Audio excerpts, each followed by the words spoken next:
বাংলাদেশের মতো এত সাম্প্রদায়িক সম্প্রীতি কোথাও নেই বলে মন্তব্য করেছেন স্বরাষ্ট্র উপদেষ্টা লেফটেন্যান্ট জেনারেল অবসরপ্রাপ্ত মোহাম্মদ জাহাঙ্গীর আলম চৌধুরী।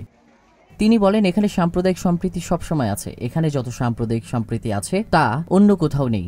আপনারা আশেপাশে দেখেন কোথাও কত কি ঘটে। আমাদের এখানে হিন্দু, মুসলমান, বৌদ্ধ, খ্রিস্টান সব ভাই বোনেরা একসঙ্গে আছে, সবাই একসঙ্গে কাজ করেছে। শনিবার সকাল 11:30টায় নারায়ণগঞ্জের বন্দরের লাঙ্গল বন্দে সনাতন ধর্মাবলম্বীদের মহাষ্টমী উৎসব পরিদর্শনে তিনি এসব কথা বলেন।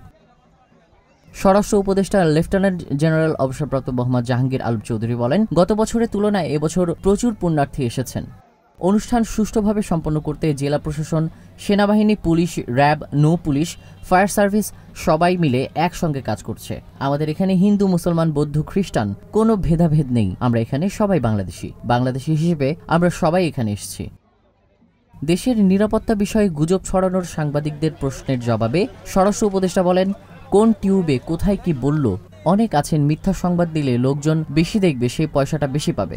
এজন্য অনেকের অনেক উদ্দেশ্য কাজ করে। বিদেশি মিডিয়া যারা আমাদের সঙ্গে ভালো সম্পর্ক, তারাও অনেক সময় চায় যে একটি মিথ্যা সংবাদ দিতে। আপনারা সত্য সংবাদ তুলে ধরে মিথ্যা সংবাদের কাউন্টার দিবেন, তাহলেই তাদের মুখে চুনকালি পড়বে। আমি আশা করব আপনারা সত্যি সংবাদ দেবেন।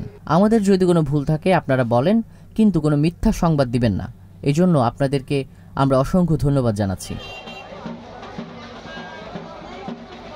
লাঙ্গলবন্দকে পর্যটন নগরী হিসেবে গড়ে তোলার ক্ষেত্রে উদ্যোগ সম্পর্কের প্রশ্নে স্বরাষ্ট্র উপদেষ্টা বলেন, পর্যটন মন্ত্রণালয়ের সঙ্গে আলাপ করে কিভাবে এখানে পর্যটন কেন্দ্র হিসেবে গড়ে তোলা যায় সেটি দেখা হচ্ছে।